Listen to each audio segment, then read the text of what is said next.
তুমি চাইলে কলা গাছের নটি বেঁধে মাউন্ট এভারেস্টে উঠে পড়তে পারো, মাউন্ট এভারেস্ট জয় করতে, কিন্তু ভাই ইন্ডিয়ান ক্রিকেট ফ্যানদের মন জয় করাটা সত্যি ডিফিকাল্ট বিষয়, সত্যি একটা ডিফিকাল্ট বিষয়।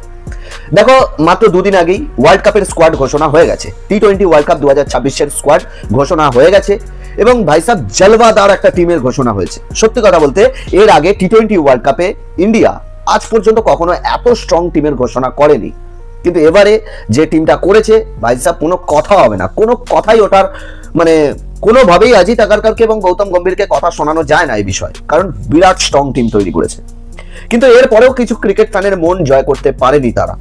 এখনো পর্যন্ত কিছু ক্রিকেট ফ্যান আছে যারা প্রশ্ন তুলছে শুভমান গিলকে কেন ভাইস ক্যাপ্টেন থেকে সরিয়ে দেওয়া হলো, প্রশ্ন উঠছে এই স্কোয়াডের মধ্যে জয়সওয়াল কেন নেই, প্রশ্ন উঠছে এই স্কোয়াডের মধ্যে শ্রেয়াস আইয়ার কেন নেই।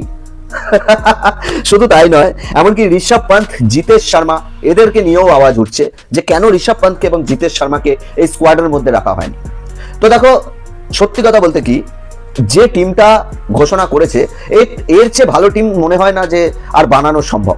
সত্যি কথা বলতে যে এই টি-20 ওয়ার্ল্ড কাপে, এই 2026 টি-20 ওয়ার্ল্ড কাপে এই টিম নিয়ে যদি ইন্ডিয়া জিততে না পারে তাহলে আর কোনো টিম নিয়ে জিততে পারবে না, এটা আমি রিয়েলিটি বলছি তোমায়। কারণ এর চেয়ে শক্তিশালী স্কোয়াড ঘোষণা করা সম্ভব নয় ভাই, সম্ভব নয়।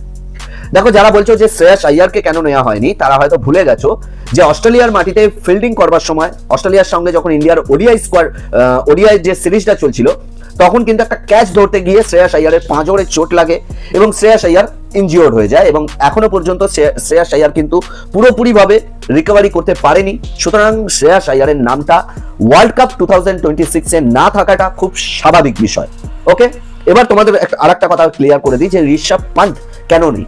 দেখো যারা 2025 সালের আইপিএল দেখেছো তারা খুব ভালোভাবেই জানো যে 2025 আইপিএল এ ঋষভ পান্থের দাম সর্বোচ্চ উঠেছিল, প্রায় 27 কোটি কত উঠেছিল। তো যাই হোক 27 কোটি টাকা পাওয়ার পরও সত্যি কথা বলতে ঋষভ পান্থ পুরো আইপিএল সিজনটাতে কিচ্ছু করতে পারেনি, নাথিং, কিচ্ছু নয়।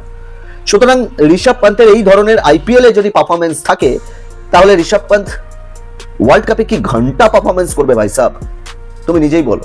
তো সুতরাং আইপিএল এর পারফরমেন্স দেখে ঋষভ পান্থকে টি-20 থেকে সম্পূর্ণভাবে বলতে পারো রিলিজ করে দেওয়া হয়েছে। টি-20 নেয়াই হয় না, ঋষভ পান্থকে সুযোগই দেওয়া হয় না, সুতরাং সে টি-20 ওয়ার্ল্ড কাপের সুযোগ পাবে না, এটাই খুব স্বাভাবিক। আর সেই অনুযায়ী ঋষভ পান্থ সুযোগ পায়নি টি-20 ওয়ার্ল্ড কাপ 2026। এবার আসি 3 নম্বর কথায়, জিতেশ শর্মাকে কেন নেওয়া হয়নি। ভাই সাহেব জিতেশ শর্মা অবভিয়াসলি ভালো প্লেয়ার, জিতেশ শর্মা টি-20 অসাধারণ পারফর্ম করছে, অসাধারণ উইকেট কিপিং করছে, কিন্তু জিতেশ শর্মাকেও না টিমের মধ্যে নেওয়াটা, না স্কোয়াডের মধ্যে নেওয়াটা খুব স্বাভাবিক বিষয়, কারণ জিতেশ শর্মা কিন্তু ওপেনিং ব্যাটিং করতে পারবে না। কিন্তু ইন্ডিয়া যে স্কোয়াডটা ঘোষণা করেছে, বিসিসিআই যে স্কোয়াডটা ঘোষণা করেছে তাতে কিন্তু অলরেডি দুজন উইকেট কিপার ব্যাটসম্যান রয়েছে যাদের নাম হলো সঞ্জু স্যামসন এবং ঈশান কিষান। হ্যাঁ, ঈশান কিষান ডোমেস্টিকে অসাধারণ পারফরমেন্স করেছে, যার ফলে ঈশান কিষানকে কিন্তু কামব্যাক করানো হয়েছে এবং সোজাসুজি ওয়ার্ল্ড কাপের সুযোগ দেওয়া হয়েছে। এবার ঈশান কিষান এবং সঞ্জু স্যামসন দুজনেই ওপেনিং করে, আর ওপেনিং ব্যাটারের প্রয়োজন এবং ধামাকেদার ব্যাটারের প্রয়োজন, সুতরাং জিতেশ শর্মার জায়গা না হওয়াটা খুব স্বাভাবিক। এবার এটা বলো না যে ঈশান কিষানকে না নিয়ে জিতেশ শর্মাকে নেওয়া উচিত, এটা কখনো বলো না, কারণ জিতেশ শর্মার সাথে ঈশান কিষানের তুলনা করা সম্ভব নয়, কারণ ঈশান কিষান একজন লেফট হ্যান্ডার ব্যাটসম্যান সাথে উইকেট কিপার।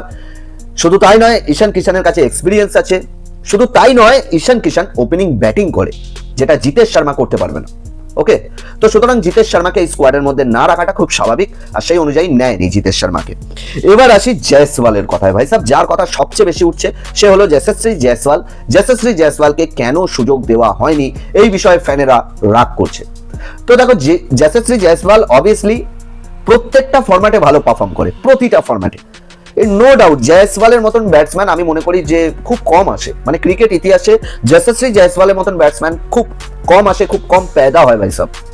কিন্তু বিষয়টা হচ্ছে দেখো যশস্বী জয়সওয়াল ওপেনিং ব্যাটিং করে, কিন্তু ওপেনিং এতে অলরেডি অভিষেক শর্মা, সঞ্জু স্যামসন, ঈশান কিষানের মতন ব্যাটসম্যানদেরকে পেয়ে গেছে এবং সাথে উইকেট কিপিংও করে দিচ্ছে তারা।